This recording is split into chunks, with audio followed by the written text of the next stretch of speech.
Chocolate and peanut butter are a match made in heaven.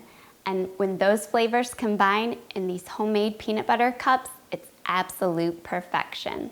Hey guys, I'm Kristen from A Mindful Mom, and I love sharing with you easy recipes your family will love. And I am so excited about today's recipe. I'm sharing with you how to make homemade peanut butter cups. Peanut butter cups are my favorite treat of all time. I have loved peanut butter cups since I was a little child and will eat them any way, any shape, any size, any form. But I really love to make peanut butter cups at home because I can control the quality of ingredients. This recipe is so simple, and you probably already have everything you need on hand to make these. So let me show you exactly how it's done. The first thing we need to do is melt some chocolate. Now my hack for melting chocolate is going to revolutionize the way you melt chocolate at home. It's so simple, it'll keep our chocolate perfectly tempered and melted the entire process of making our peanut butter cups. So what you want to do is you want to get a heat-safe jar, like a ball jar, a canning jar, or even a heat-safe glass. And you want to put in 2 cups of chopped chocolate.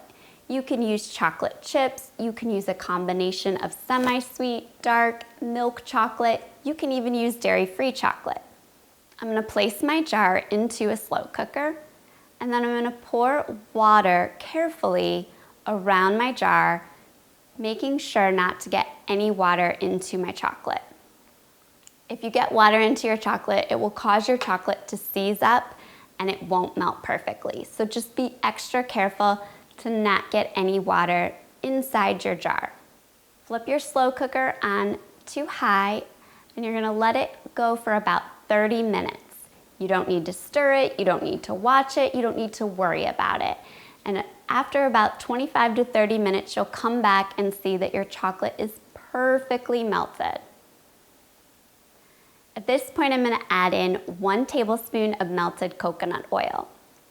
Now the coconut oil is completely optional. I like adding it because it helps my chocolate harden a little faster and it forms a thicker layer of chocolate. If you don't like coconut oil, don't have it on hand, or prefer not to use it, just omit it. No big deal. Now it's time to prep our muffin tins to make our peanut butter cups. You can use a standard size muffin cup, or you can use a mini muffin cup if you need portion control. And you can use paper liners or silicone liners. Today I'm using paper liners.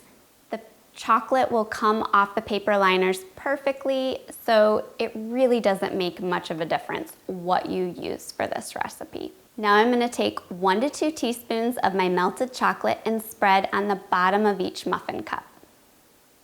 I'm gonna pop this into the fridge or freezer for about 5 minutes just to let that chocolate harden. And while my chocolate's hardening, I'm gonna mix up my peanut butter filling. I'm using a 1/2 cup of peanut butter. You can use regular old peanut butter, shelf-stable natural peanut butter, or even refrigerated natural peanut butter. I personally like to use the shelf-stable all-natural peanut butter for this recipe, but I've used refrigerated all-natural peanut butter and it has worked. You can also make these peanut butter cups with sunflower seed butter or almond butter. They won't be peanut butter cups, but they will be allergy friendly if you're peanut free. To our peanut butter, we're gonna add in 1/2 teaspoon of vanilla extract and a dash of salt. We're gonna add in 1/4 cup of sifted powdered sugar. Make sure to sift your powdered sugar so that there's no lumps inside your filling. Blend that well until combined with a handheld mixer. Remove your muffin tin liner from your fridge or freezer and your chocolate is nice and hardened.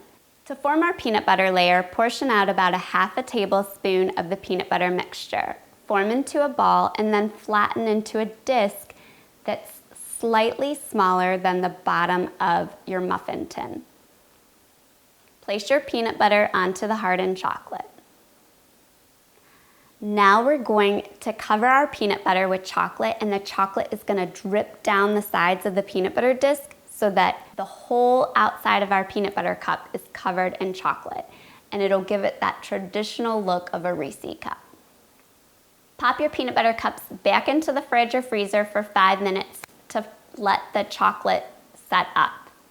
If you happen to have any remaining chocolate left in your ball jar, you can mix in some pretzels, some nuts, some raisins, and then dollop that out on wax paper for some little chocolate covered morsels. And that way you're not letting any of your chocolate go to waste. Once your chocolate has hardened, remove from your fridge, pop out of your liners, and be ready to dig in.